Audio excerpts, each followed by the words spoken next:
Well, hello there. How is everyone? I hope you are all well on this Sunday morning. I'm going to keep this brief for two reasons. One being it's Sunday and I didn't really want to do any work today because it's Sunday, it's the day of rest. And secondly, because I don't want to talk about this case anymore. And in fact, the only reason I will do another video on the Jay Slater case after this one will be if the family, that is Jay's family, decides to proceed with an investigation into what actually happened to him in Tenerife. If they're putting this to bed, I'm putting it to bed, because ultimately, what is the point? What is the point? There is no point. If the parents of the child don't care enough to look further into things and they are happy with what they've been shown, what they've heard, despite everything, then we have to honour their wishes. And it doesn't add to anything to continue to try and decipher what happened here if they don't want to. So, yeah, unless the family decide to take this matter further, we won't be talking about it again. Fuck it. But what we can talk about is that his body has finally been repatriated back to the UK. He is here, and his funeral will be Saturday. So let's just go over this. And this is going to be a bit of a roller coaster because I have got some feelings about this situation. But, which will split the room as normal. But let's talk about it. So family and friends are kindly suggesting that guests wear a specific colour to pay tribute to the 19-year-old during the ceremony on August 10th. Again, that's August 10th, next Saturday. The family of British teen Jay Slater, who tragically lost his life while holidaying in Tenerife, have called for the funeral service to be a celebration of his life. In a heartfelt remembrance, loved ones are encouraging those attending the ceremony on August 10th to wear something blue to honour the 19-year-old's memory. Rather than floral tributes, the family suggests donations to LBT Global. Of course they do. A charity that provided invaluable support during their harrowing time. Just last week, Jay's body was repatriated following his untimely death on June 17th. Post-mortem results indicate he suffered traumatic head injuries consistent with a fall, leading to instant death. Consistent with a fall, but we don't know how he fell at this stage, just that he did fall. And surely traumatic head injury is just not consistent with a fall, but it could have been consistent with being whacked round the head prior to said fall. But again, if people around him aren't interested in learning more about that, whether that was a potential possibility, whatever, then why should we? Jay from Oswald Whistle, Lancashire, disappeared June 17th while walking back to his accommodation during his first ever holiday without his family. While walking back to his accommodation after turning down a lift and not wanting to wait for a bus for 10 minutes. He decided to embark on an 11-hour hike across treacherous, mountainous, vast, open landscapes with ravines and hotness and coldness.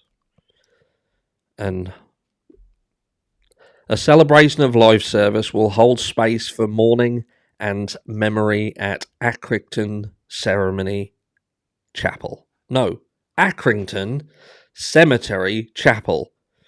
Reminds me of that advert. Isn't it Accrington Stanley? Who are they? Attendees are also welcome to bring a single rose to lay with Jay, as per the family's wishes via a statement by LBT Global.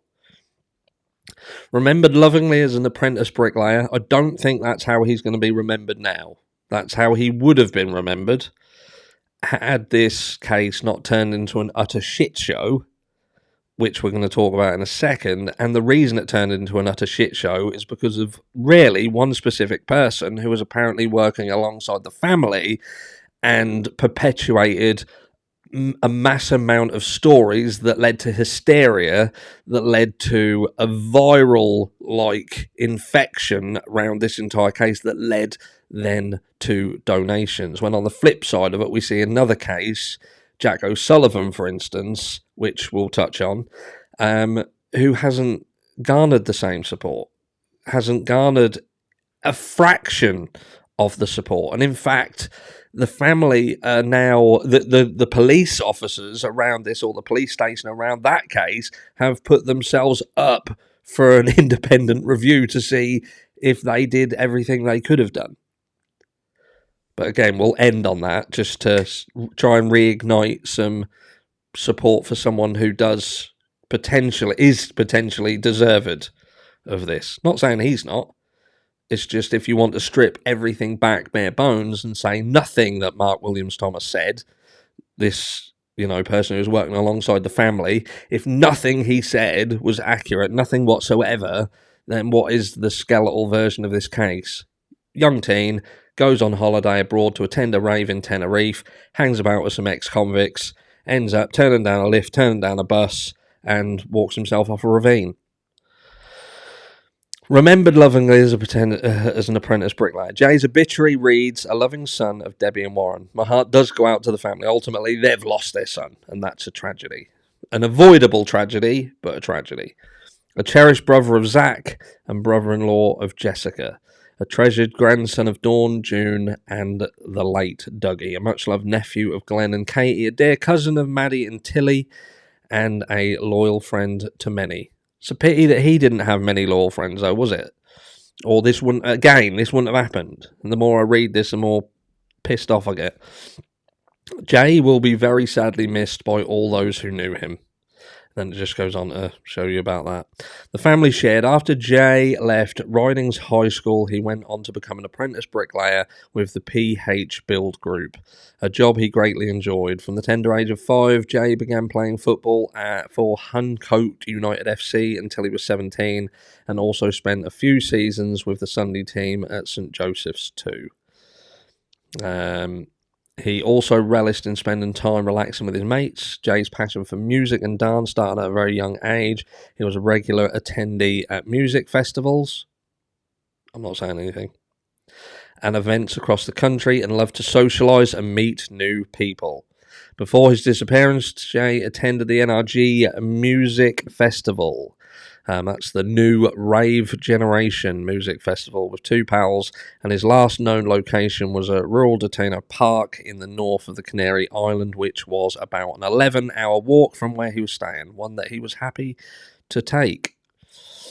He had journeyed to an Airbnb in Mascot after a night out, but the 2 men alleged to have rented the property were later deemed not relevant to the case. This was prior to Jay being found by Guardia Civil. They were irrelevant, apparently.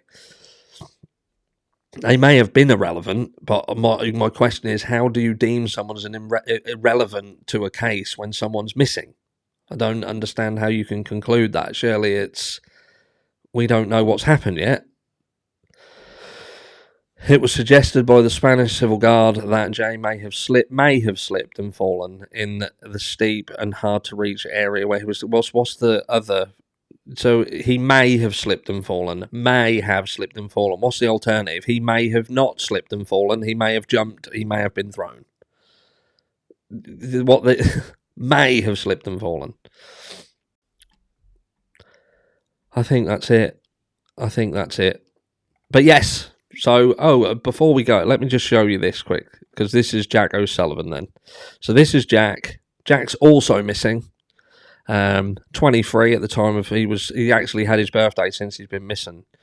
This is a website that was set up by the family in order to provide a place of reference to find out exactly what's going on with Jack. He's been missing since the 2nd of March. He went out to a party, very much like Jay. He went out with his friends, left, went to walk home, vanished off the face of the planet. Disappeared. Gone. Family puts up a 20 grand reward. And there we go, look.